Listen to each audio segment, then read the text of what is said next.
Hello there. Good morning, beautiful souls. How are you this morning? I hope that you're doing great.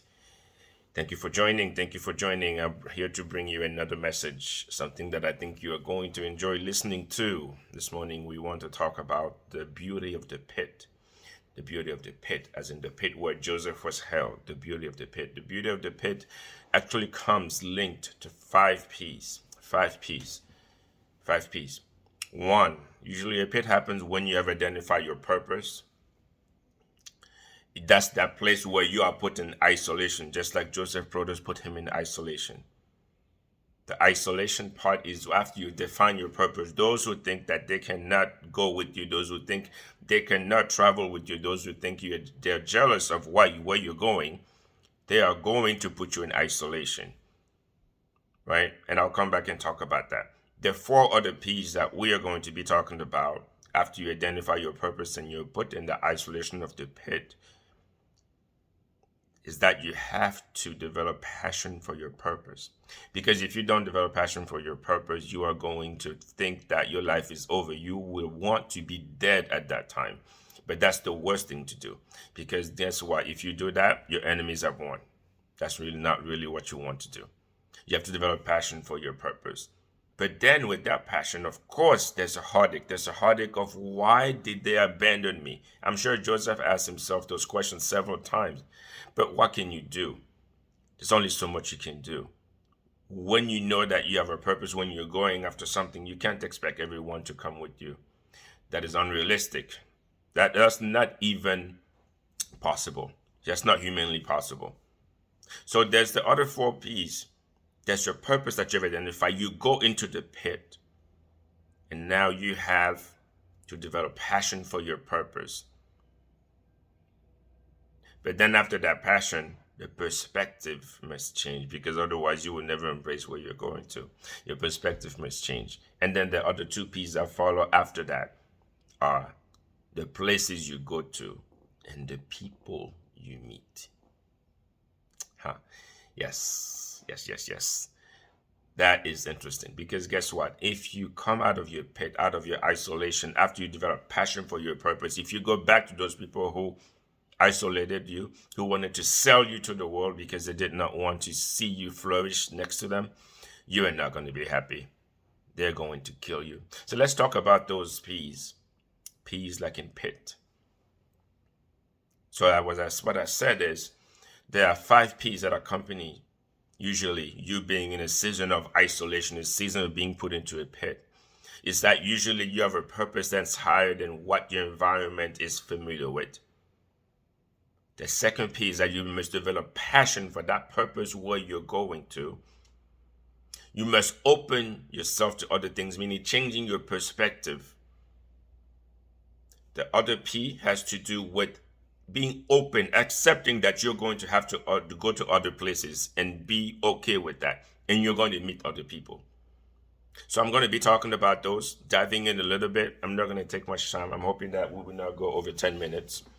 But what I want to do here is I'm grabbing my Bible, is I want to read a couple of places. We want to first start by talking about, not going to spend so much time on the first P, which is purpose. The reason why is because the purpose is different for each person.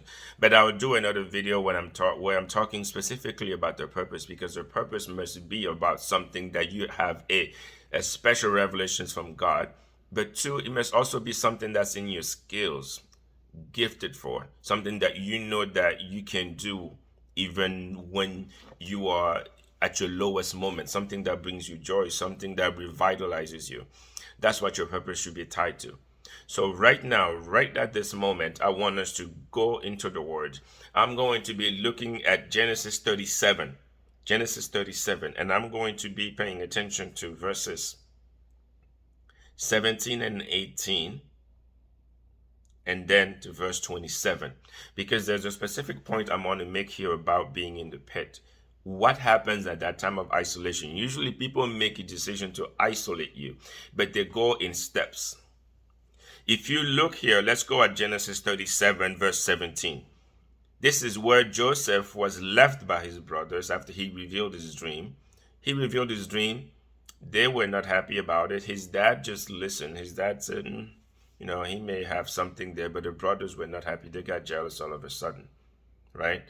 So we see that right at this time, they decided to go feed the flock without him. They left him somewhere so he could wander, eventually, not be found, go away. That's what they wanted. But guess what? He kept looking for them. I want to make a very, very, very, very important point here, and I need you to pay attention because this is going to teach you something. In verse 17, this is Joseph looking for his brother, okay? And the man said, "They are departed hence. And I heard them say, Let us go to Dothan. And Joseph went after his brethren and found them in Dothan." Look at what verse 18 says. "And when they saw him afar off, even before he came near unto them, they conspired against him to slay him." So they had abandoned him somewhere for him to wander and be lost. But he kept looking for them. Why? Because he had passion, compassion, love in his heart for his brothers. He wanted to find them again. But guess what? He found them. But you just heard what they said. This is your King James Version I'm reading. And that was Genesis 37, verses 17 and 18. Let me now jump to verse 27. Because what happens after he comes close? Reuben, his brother, said, "No, we should go and put him into a pit. We don't want to slay him. We don't want that blood on our hands. Let us put him into a pit first, and then we'll think about what to do." Before I even get to the other verse, what's interesting there is that his brother Judah said, "No, let us sell him." Right? This is verse 26. Judah says unto his brethren, "What profit is it that we slay our brother and conceal his blood?" There goes Judah, just like Judah who betrayed Jesus, always after money. I don't know what's wrong with that name, Judah. But let's go to verse 27 of Genesis 37. This is Judah speaking, one of the brothers of Joseph. He says, "Come, let us sell him to the Ishmaelite, and let not our hands be upon him, for he is our brother and our flesh." And his brethren were content. So they were content with that answer, to sell Joseph away. So you see, what happened here in verse 27 is that they decided to sell him. But lo and behold, God saw where they were going. Because I could bet you that if Joseph had found them again, right, let's just say they had sold him out of the pit, and Joseph came back to them somehow, the next thing would have been to kill him. To really kill him. Because although they wanted to do it at first, they restrained themselves. They had already abandoned him somewhere. That was the first isolation. For many of us, that's actually our pit, is that when you find your purpose, your higher ground, and you're trying to go to it, people don't want to travel with you. But instead of just sitting aside, they want to isolate you, to badmouth to you, talk negatively about you, say harsh things to you, trying to discourage you. Because why? If they discourage you enough and you stoop down to the level of to where they are, where there is no purpose, where you will not be happy, where you will feel the yearning in your heart to do what God called you to do what you're gifted for, you will be sick. The Bible says that hope deferred makes the heart sick.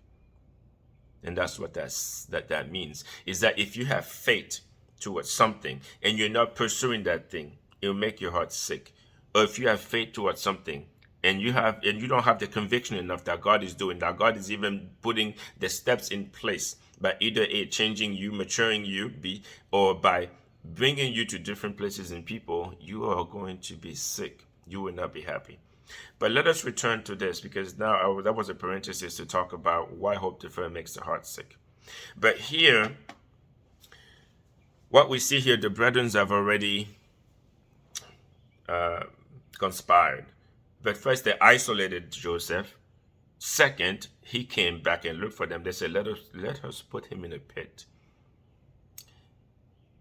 Then they decided to sell him off.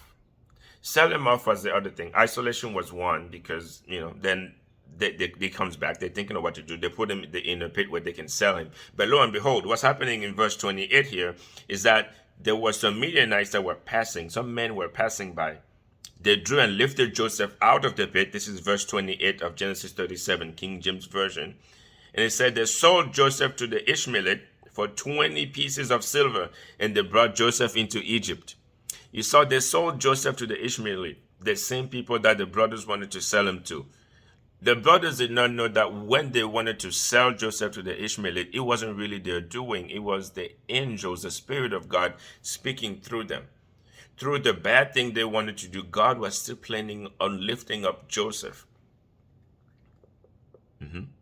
Yep, that's it. Yes, he wanted to lift up Joseph. He allowed those things to take place so that his purpose can be fulfilled. Yes, and God does that sometimes. He will let you go through things where you're like, what are you doing, God? What are you doing? Where are you? He said, I'm nearby. I'm just watching. I want to see if you're going to do the last thing I told you. I want to see if you're going to stay persistent. I want to see if you're going to develop character while you wait for me. Just like Job did not agree to curse God and die, Joseph said, no, I know my God. My God cannot do anything to me like what you guys are saying. I know he will rescue me and I will get more. I know he will come for me. So now let's return to Joseph.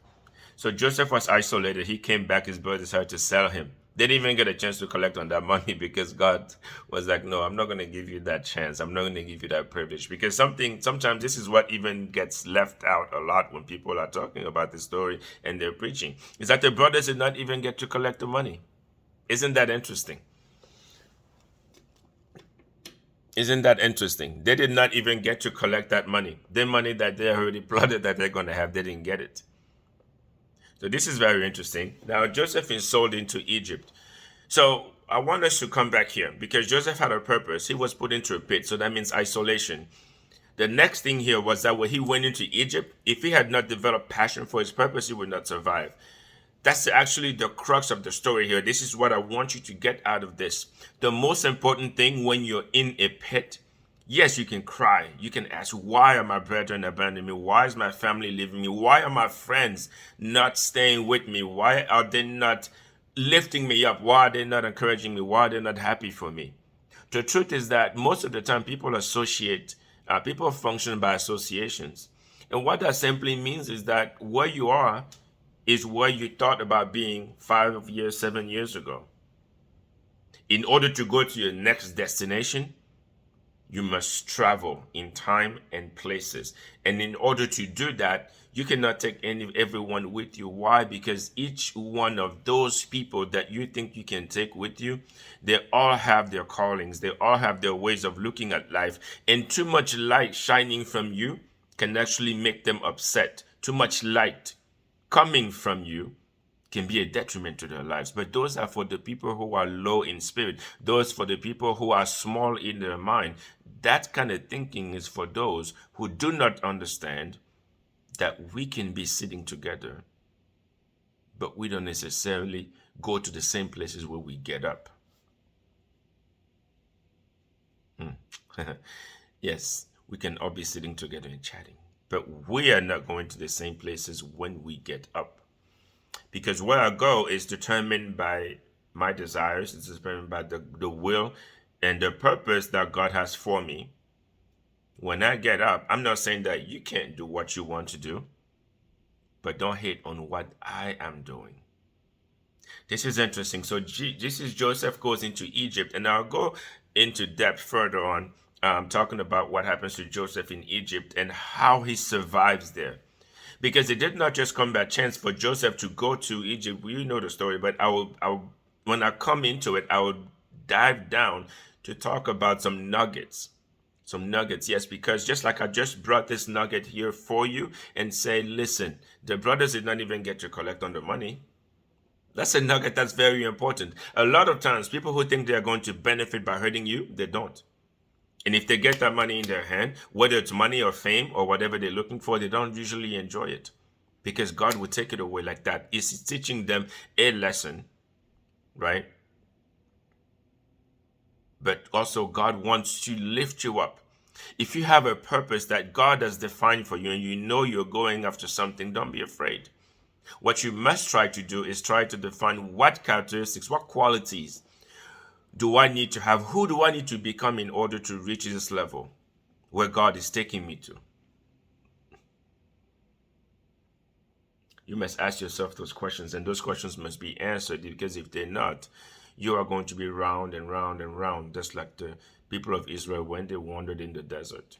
But let's not go into that story right now. So, children of God, children of light, my folks, I just want to thank you for coming into this video. Today we did talk about the 2 P's associated with the pit. And that is A, your purpose, develop passion for where you're going. We're going to have other videos where we're diving further into the other ones, which is the perspective, the places you go to, and the people you're going to meet.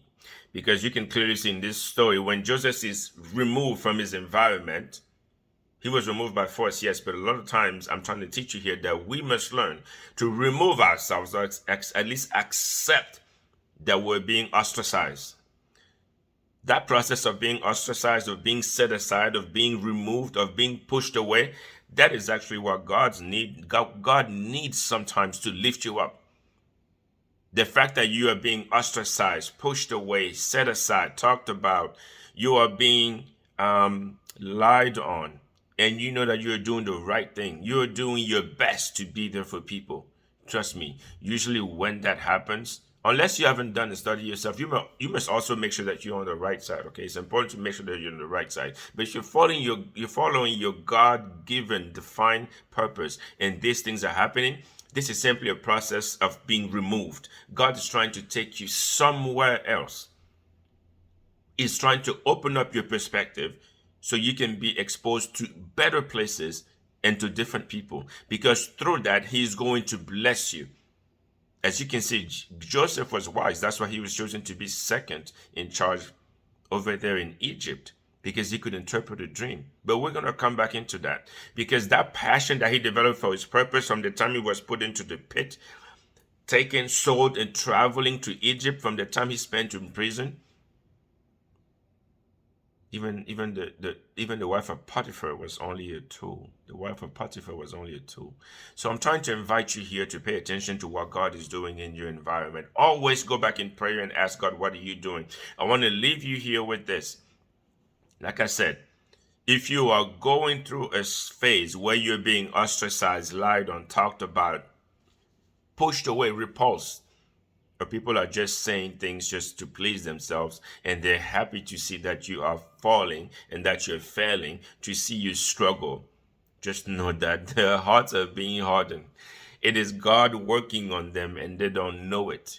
God is using them to elevate you. God wants you to go to new heights. If you're looking, and I want to close this video with this, and I want to thank you for watching.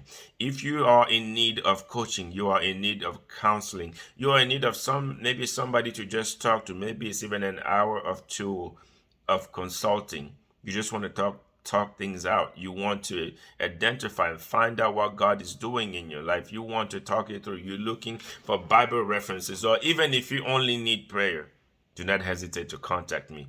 My contact information is below.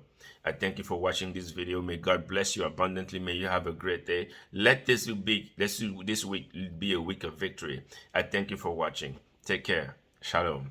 God bless you.